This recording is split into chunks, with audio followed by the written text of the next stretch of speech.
lapar nih. Enaknya makan apa ya? Ayo kita turun yuk ke bazar.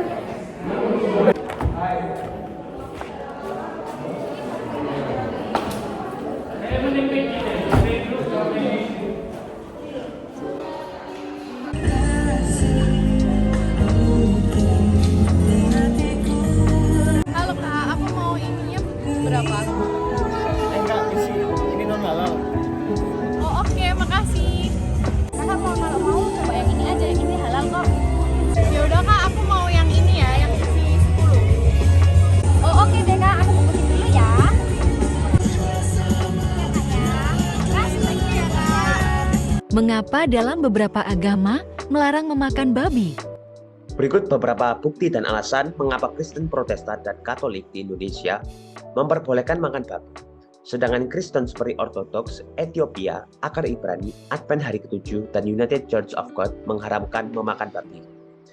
Semua aturan mengenai makan babi tercantum dalam kitab suci Perjanjian Lama yang menyebut deretan binatang yang haram dan halal.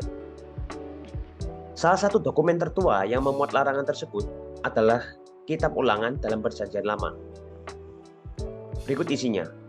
Inilah binatang-binatang berkaki 4 yang boleh kamu makan. Lembu, domba, dan kambing. Rusa, kijang, rusa dandi, kambing hutan, kijang gunung, lembu hutan, dan domba hutan. Setiap binatang berkaki 4 yang berkuku, belah yaitu yang kukunya bersela panjang menjadi 2, dan yang memamah biak. Di antara binatang-binatang berkaki 4 itu boleh kamu makan. Tetapi inilah yang tidak boleh kamu makan dari antara yang memamah biak atau dari antara yang berbelah dan bersela kukunya, yaitu unta, kelinci hutan, dan marmot. Karena semuanya itu memang memamah biak, tetapi tidak berkuku belah. Haram semuanya itu bagimu. Juga babi hutan, karena memang berkuku belah, tetapi tidak memamah biak. Haram itu bagimu. Daging binatang-binatang itu janganlah kamu makan dan janganlah kamu terkena bangkainya. Tentu sebagai umat Katolik, terutama saya sendiri, di dalam ajaran Katolik memang umat diperbolehkan untuk memakan daging babi. Dan memang tidak ada larangan khusus terhadap konsumsi daging babi. Makanan yang diizinkan atau dilarang dalam agama Katolik biasanya ditentukan oleh hukum gerejawi atau tradisi gereja. Gereja Katolik mengikuti ajaran Perjanjian Baru dalam Alkitab, bukan Perjanjian Lama, yang menghapuskan sebagian besar larangan makanan yang terdapat dalam hukum Taurat Perjanjian Lama. Oleh karena itu, umat Katolik dapat mengonsumsi daging babi dan daging hewan-hewan lainnya, kecuali jika ada alasan lain seperti alergi atau masalah kesehatan pribadi. Larangan memakan babi dalam Islam tercantum dalam Quran Surat Al-Baqarah ayat 173 yang berbunyi, sesungguhnya dia hanya mengharamkan bagimu bangkai, darah, daging babi, dan binatang yang disembelih atas nama selain Allah.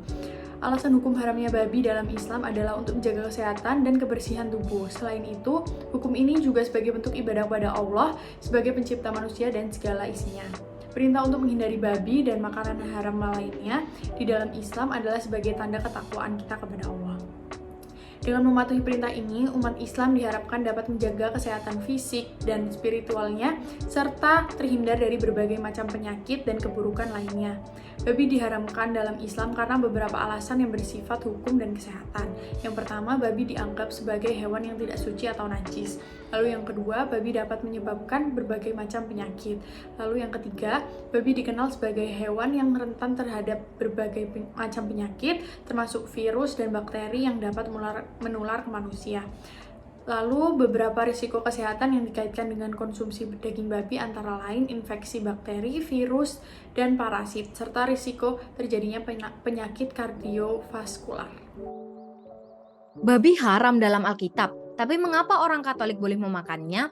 Dalam kitab 2 Markus 7:1-2, 9-14 diceritakan bahwa pada masa pemerintahan Raja Antiochus Epiphanes, ada 7 orang bersaudara serta ibu mereka yang ditangkap dengan siksaan dicambuk dengan rotan dan mereka dipaksa oleh sang raja untuk makan daging babi yang haram.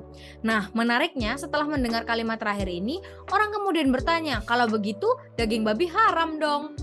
perlu kita ketahui bahwa dalam kitab Taurat memang menyebutkan beberapa binatang yang tidak boleh dimakan dagingnya, alias haram. Pengaturan ini bermula dari peristiwa air bah ketika Nuh diperintahkan oleh Tuhan supaya memasukkan dalam bahtera yang dibuatnya segala binatang yang halal dan binatang yang haram dengan perbandingan 7:1. 7 pasang binatang halal dan 1 pasang binatang haram. Berfirmanlah Tuhan kepada Nuh, dari segala binatang yang tidak haram, haruslah kuambil 7 pasang jantan dan betinanya. Tetapi dari binatang yang haram, 1 pasang jantan dan betinanya. Ini terdapat pada Kejadian 7:1-2. Apa saja nama binatang-binatang yang haram itu? Mengenai rincian jenis dan namanya bisa kita lihat di dalam kitab Imamat. Kitab Imamat menyebutkan bahwa daging binatang yang tidak boleh dimakan antara lain unta, pelanduk, kelinci, dan babi hutan. Ini terdapat pada Imamat 11:4-5. Sampai di situ jelas bahwa di dalam kitab Taurat memang ada sederet nama binatang yang haram. Tapi jangan lupa bahwa kitab Taurat yang di dalamnya ada di kitab Kejadian dan kitab Imamat ini merupakan kitab suci orang Yahudi. Artinya semua peraturan dan larangan yang tertulis di dalam kitab tersebut pertama-tama dan terutama ditujukan untuk mereka dan karenanya berlaku 100% bagi mereka, yaitu umat Yahudi. Nah, yang diceritakan di dalam kitab 2 Markus 7:1-2 dan 9-14 ini itu adalah penganut agama Yahudi. Mereka bukanlah orang Kristen. Belum ada Kristen pada saat itu. Itu dapat kita lihat karena Kristen itu artinya pengikut Kristus, sedangkan pada saat itu Yesus bahkan belum lahir. Seperti yang sudah disebutkan di atas bahwa perintah dan larangan yang tertuang di dalam kitab Taurat ini berlaku sepenuhnya untuk orang Yahudi.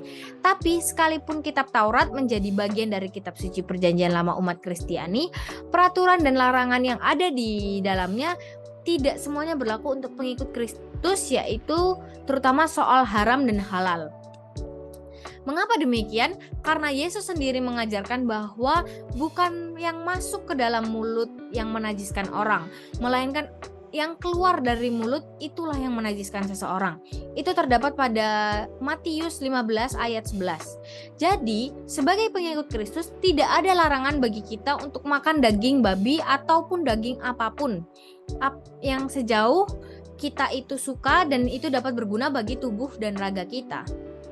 Sekian dari saya sebagai umat Katolik menjelaskan mengapa babi itu halal di Katolik, seperti itu.